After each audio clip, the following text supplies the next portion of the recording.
to rise up against my real killers, the U.S. government. Your foreign policy of intervention in Iraq was supposed to be for the preservation of American lives and interests. So why is it that I'm having to pay the price of your interference with my life?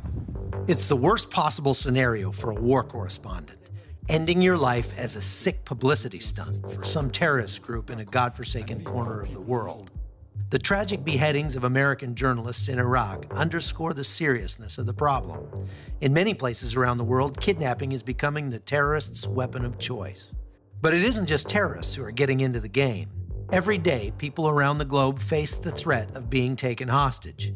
It's a cash industry. It's a great business model.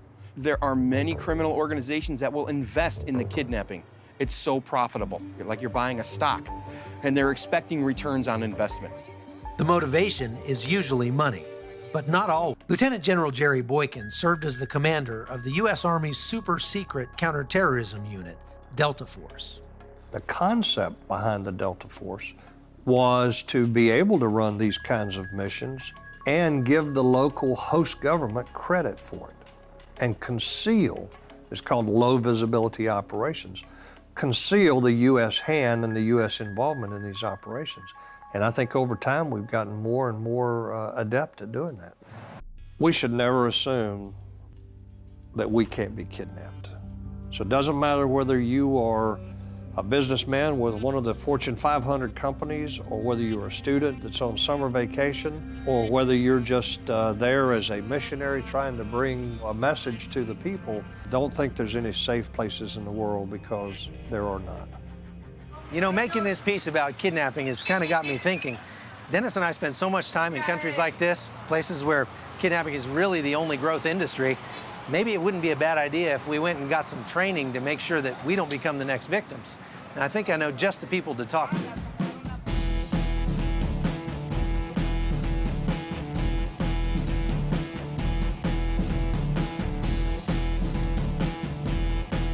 Well, it's been a while since I've been flex cuffed like this at a cheap hotel, but the reason we're here today is that we're attending a 3-day course offered by Onpo Tactical. It's called Urban Evasion and Escape. And it's meant for business executives and people that travel overseas like me to teach us what to do if we ever get captured overseas. Here I'm flex cuffed, as you can see, and I'm going to try and break these things with some paracord I've got connected to my shoes. So that was pretty easy. We sat through 2 days of classroom training. We also learned some very valuable skills. And the movement is towards your wrist. All I'm doing is putting it under tension and rocking. And you look at that and go, wow, there's no way I can escape. I mean, I feel that feels really tight, right? You can do that one.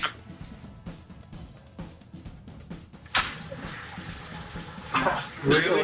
I feel like Superman.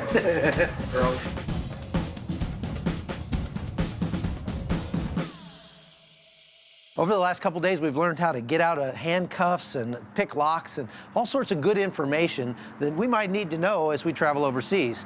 Today is the final exercise. I'm not really sure what's going to happen, but I think it's going to be interesting. The exercise begins with a simulated kidnapping. I'm taken to a room in the hotel and have a pillowcase taped over my head. They dump water on me. Then the real fun begins. Ow! What are you doing here? I'm just a tourist. Ow! I know this is all a game, but the taser sure feels like the real thing. The wet pillowcase makes it hard to breathe. I don't know anything. I'm just a tourist. My abductors leave, promising more torture when they return. I have to escape, but I'm really worried I won't be able to get the handcuffs off. But then the training kicks in. All right, let's get out of here.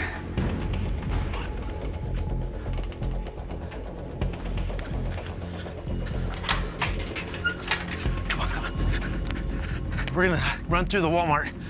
In some ways, doing this exercise in a major American city makes it easier. I want to go out a different door than I came in, so I'm going to go out through the service center here. I speak the language, know the culture, but so do my pursuers. And they know what I look like. All right, so I got to change my appearance somehow. We cached some clothes last night, and we're going to change our appearance a little bit and pose as skateboarders. First thing I got to do is get rid of this old man mustache here. So this thing's got to go.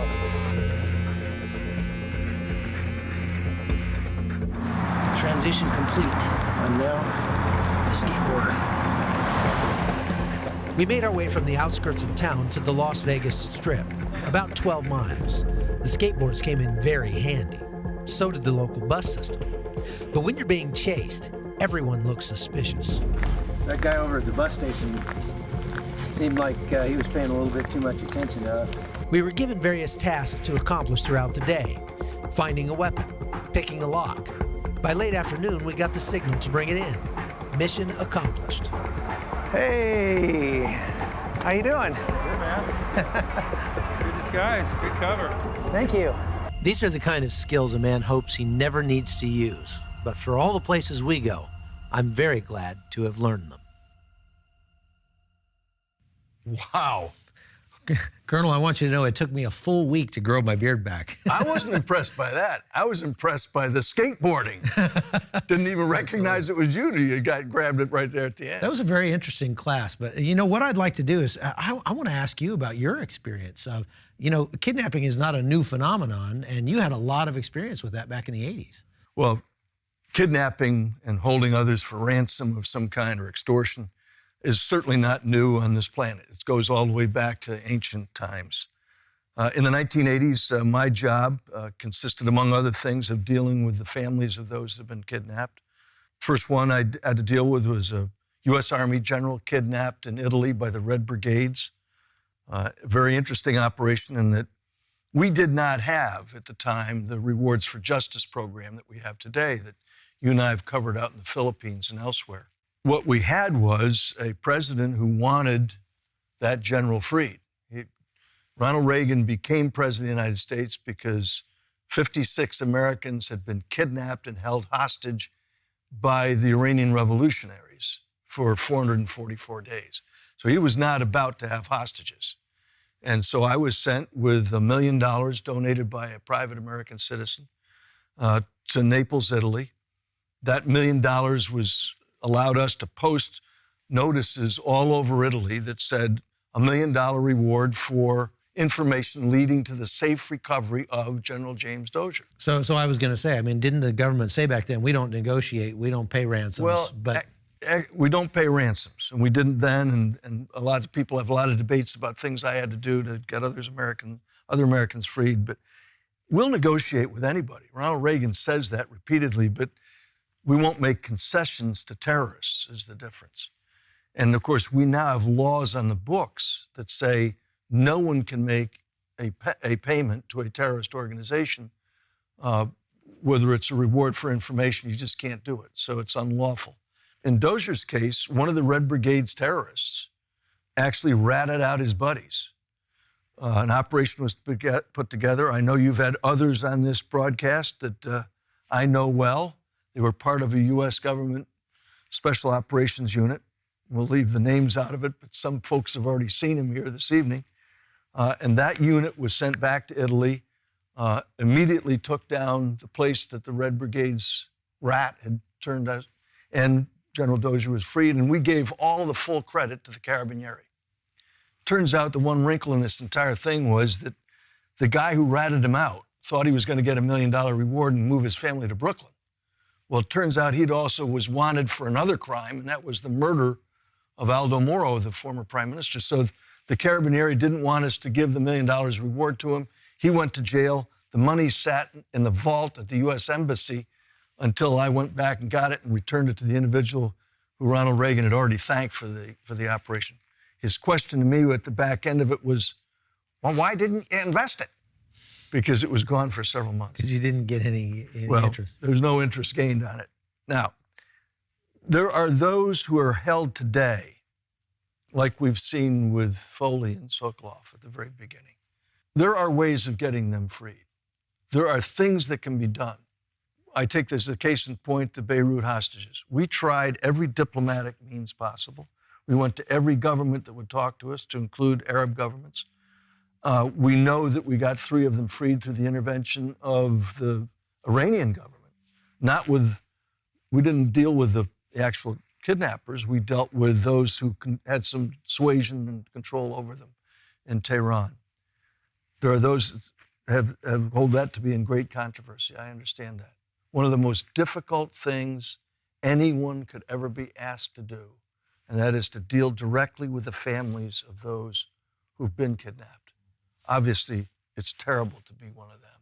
Absolutely. Well, knowing your experience in this issue, I can tell you one thing. My wife has your phone number on her speed dial if I ever don't come home from one of the trips. The sad part of that is you and I will probably be on that trip together. And then you're going to find out how fast an old man can really move. Just a little bit faster than the guy behind me. That's right.